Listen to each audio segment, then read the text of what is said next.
Бұл долбоорду Шанхайский организация сотрудничества ШОС ошонун негизинде түзүлгөн бир алкак бир жол деп. Буга ошол мурунку улуу жибек жолунун өткөн мамлекеттердин бардыгы кирген. Ал ошол Шанхай организациясынын мүчөлөрү эле эсептелет. Буга чоң акча бөлүнгөндө мунун негизги идеясы ушул мамлекеттердин ошол жолдун негизинде экономикалык, саясий, социалдык проекттерди жүргүзүү, ишке ашыруу, ушуну бириктирүү да. Ошон үчүн мен ойлойм, бүгүн ошол бир алкак, бир жолдун негизги иш алып барып аткан Казакстанда түзүлүп, Кытай тараптан өтө чоң акча бөлүнгөн да. Бул негизинен Кытай мамлекетинин идеологиясы ошонун киргизген сунушу болуп эсептелет.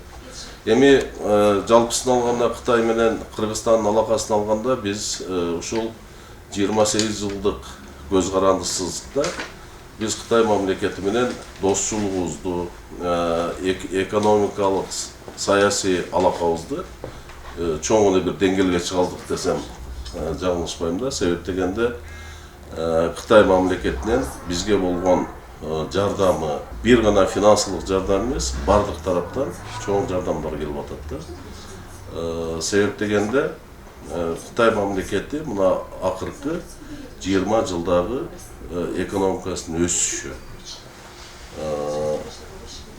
ал көрүнө эле болуп турат. Себептен Кытай мамлекетине официалдуу түрдө дагы жөнөкөй дагы аябай көп барып турат. Ар бир жылы анын экономикасынын социалдык абалынын өзгөрүшү жылдан жылга көрүнүп турат. Мисалы, ошол эле Синьцзян округунда, областында мындан 15-20 жыл мурун биринчи баргандагы, анан бүгүнкү баргандагы экөө аябай чоң айырмасы. Себеп дегенде ошол 20 жыл мурун бул кичинекей гана шаар болчу да. Синьцзян областынын борбору болуп эсептелчү. А бүгүн бул чоң мегаполиске айланды. Ал жерде инфраструктуранын өзгөрүшү, жалпы архитектуранын өзгөрүшү, экономиканын өсүшү, экономика менен тили менен алганда, эгерде мындан 20 жыл мурун 75 миллион гана юанды түзгөн болсо, мисалы да, бүгүнкү күндө триллиондор түзүп атат. Ошол өздөштүрүү, мисалы, ошол эле жол тармагы бүгүнкү күндө, мисалы, биздин чек арага чейин Эркештам жакка дагы, Торгар жакка дагы бүт шарттар түзүлгөн. Карым-катнаш, соода саттык, ушулардын баардыгы түзүлгөн. Бекеринен Кыргызстанда Кытайдан келген инвесторлордун саны дээрлик көп.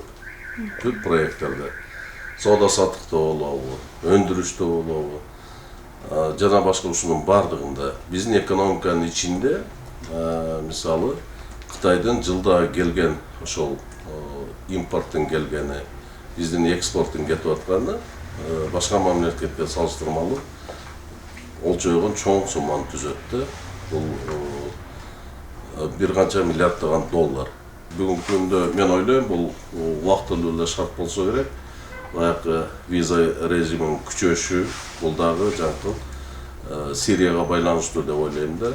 Эл аралык жанакы террористтик нерселерге байланыштуу кичине күчөдү. Себептен биздин Бишкек шаарда посольство болгондагы жанакы террористтик актын негизинде ушунун баардыгы бул келечекте калыпталса, мен ойлойм, биз эки мамлекеттин ортосундагы карым-катнаш, виза жолдору, мунун баардыгы жеңилдеп шарттар түзүлөт деп ойлойм да. Бүгүн биз тышкы карыздын 60-70%-ын Кытай мамлекетинен алдык. Бул проекттердин арасында чуу чыкканда проекттер бар. Ал проекттердин баардыгы эми биз ошол Кытай мамлекети берип аткан шартка көнүп алгандан кийин аны ички өзүбүздүн мамлекеттин ичинде туура өздөштүрүү, аны эффективдүү пайдалануу бул биздин милдетибиз да. Биз ошол жактан кичине аксап, бүгүнкү күндө баягы тергелип аткан иштердин бардыгы биздин ичибиздеги коррупциялык схемалардын айгинелеп турат. Мен ойлойм, мындан кийин биз аны эске алабыз. Кытай мамлекети биз үчүн ар дайым как коңшу катары, бир гана коңшу эмес, бул стратегиялык өнөктөш мамлекет бойдон калат. Алыскы туугандан жакынкы коңшу деп кыргыздар бекер айтпайт да. Ошон үчүн Кытайдын канчалык экономикасы күчтүү болсо, канчалык экономикасы күчтүү өссө, аны бизге сөзсүз түрдө пайдасы тиет. Биз Кытай эл республикасы менен, Кытай мамлекети менен, мисалы, инвестициялык проекттер жазганда биз ар дайым мындай келечекте ошол жерде кандайдыр бир кемчиликтер чыкпай турган кылып кол коюшубуз керек. Кытай мамлекетинен инвесторлор келгенден кийин ошол азыр мына мамлекет туура идеология кетип атышат, туура нерсеге, ар бир кен байлыкты, чоң проекттерди иштеткенде мамлекеттин өзүнүн үлүшү болуш керек деп. Анда көзөмөл күчөйт да. Буга чейин мисалы алтын кендерин жана башканын жөнүнө сатып берип, миллиарддаган доллар турганда 100 миллионго 200 миллионго сатып берип атпайлыбы? Мына жер үйдү мисал кылсак, жана башканы. Ал эми мамлекеттин үлүшүн калтырсак, ошол проекттерди киргизип, ошол проекттин негизинде мамлекеттин үлүшү болсо, ошондо мамлекеттин экономикасы күчтүү болот, мамлекеттин көзөмөлү да күчөйт да. Анан мамлекеттик жеке кызматташуу деген азыр эгерде Кудай буйруп жакшы ишке ашып кетсе, мисалы Турцияда жаңкы чоң курулган, жаңы курулган аэропорт, аны жеке мамлекет конкурс кылат дагы. Ошол негизинде жеке адамдар өзүнүн акчасын улаштетип куруп, 25 жыл болобу, 50 жылдан кийин мамлекетке өткөзүп берет экен да. Ошол эле учурда салыгын төлөйт, жана башка бардыгын төлөйт. Бул иш орундарын түзүү, экономика салыкты көбөйтүү. Биз да ушундайга өтүп, коркпой эле биз иштешибиз керек. Эгерде чоң инвестор келсе, ушул мамлекет менен инвестордун ортосундагы мамилени түзүп, ошол келечекте канча жылдан өтөт. Мисалы Кумтор ошондой эле принципте барып 2005-жылы 4-жылга чейин өтүш керек болчу да. Ар кандай шарттар менен, саясий шарттар менен азырга чейин иштеп келатат да. Ал толук кандуу ошо инвестордун менчиги болуп. Ошон үчүн мен ойлойм, Кытай мамлекетинен биз экономиканы кандай кылып көтөрүү. Эми базар экономикасы өтүп алгандан кийин биз базар деп эле бардыгын базарга байлап койдук да. Базар экономикасы, мисалы Кытай мамлекети алдагы баягы плановыйдан өтүп атканда, бирок плановыйдан жакшы жагын калтырып, секин базар экономикасы өттү да. Элдерге, жеке ишкерлерге шарт түздү. Аларга акчаны жеңилдетилген акчаларды бергенге мамлекет шарт түзүп берди, бирок күчтүү контрол калды. Ошол акча адреси менен колдонуш керек. Завод калса завод курулуш керек. Мунун бардыгы бүгүнкү күндө Кытай мамлекети ошону көрсөтө алды.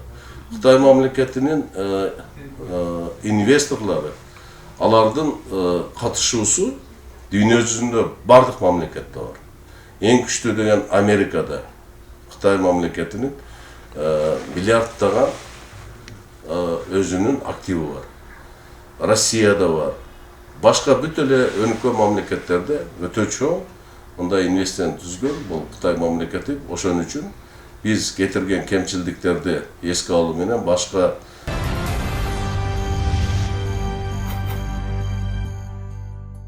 Америка менен кандай шартта иштейт, Россия менен кандай шартта, Европа менен кандай шартта. Ошондой ал жерде жаңжал жок, мисалы. Инвестордун кууп чыкпай жок. Ошол шарттардын баардыгын биз пайдаланып, Кытай мамлекетинен ресурстарын колдонууга биз сөзсүз түрдө колдонушубуз керек. Экономиканы өстүрөбүз десек. Себеп дегенде Кытай мамлекетинен чыгып аткан ошол эле технология, ошол эле бардык нерселер, булардын бардыгы бүгүн Европага салыштырмалуу же Американын ошол нерселерине салыштырмалуу бизге доступный дагы, арзан дагы, анан биздин шартта иштегенге каралган да.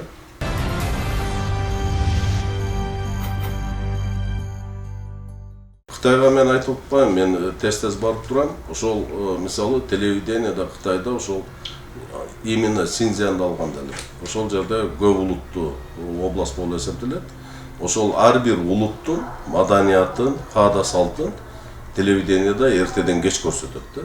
Мисалы ошол эле кыргыздардын, казактардын, уйгурлардын каада салтын, алардын жашап аткан турмушун, эми ошол кытайлык кыргыздар менен эле көп мындай сүйлөшөбүз. Ал жерде бүгүн тартип күч. Мыйзамды бузба. Тартип менен жүр. Мамлекет болгондон кийин ошол мамлекет тартипти айтыш керек да. Мен ойлойм, бул бүгүнкү күндө ошол башка улуттар жашап аткан тоолуу аймактарда жана башка жерлерде бүгүн Кытай мамлекети үйлөрдү куруп берип, арзан кредит, ипотека деп коет, бирок ол дээрлик түрдө арзан да. Мамлекет бардыгын камсыз кылып атат. Бул жакшы көрүнүш. Себеби мен көзүм менен көрүп келип атам да. Ал эми иштебей, баягындай мыйзам бузгандарды алар мыйзам иретинде мындай тарбия таалим жасап атат да. Анан эң негизгиси, мисалы ошол Синьцзянда мен бир таң калгандыгым, сепаратисттик топ, кандайдыр бир топтор бар да, барыбыр. Ошолор кайталанбаш үчүн өзүңүз деле билесиз, акыркы 5-10 жылда аябай чоң кагылышуулар да болду да. Терроризм болду. Ушулар кайталанбас үчүн бүгүн бардык жерде электрондук контроль коюлган да. Бардык жерде. Аэропортто болобу, үйдө болобу, жаңкы этаж үйлөрдө, ошонун ичине кандайдыр бир күмөндүү адамдар кирбеш үчүн бардыгын азыркы технологиянын шартында жүзү менен таанып, фейс контрол койгон да, ошол паспорту менен, жүзү менен таанып кирет. Бул ошол элдин коопсуздугун, бүгүнкү күндө коопсуздугун камсыз кылып атат. Келечекте качан гана ошолордон жаңкы экстремист, террористтерден арылгандай, бул проблема бардык эле өлкөдө бар азыр. Ошодон арылгандан кийин мен ойлойм, алардын бардыгы келечекте мындай өзүнөн өзү жоюла турган ыңгайсыз шарттар да.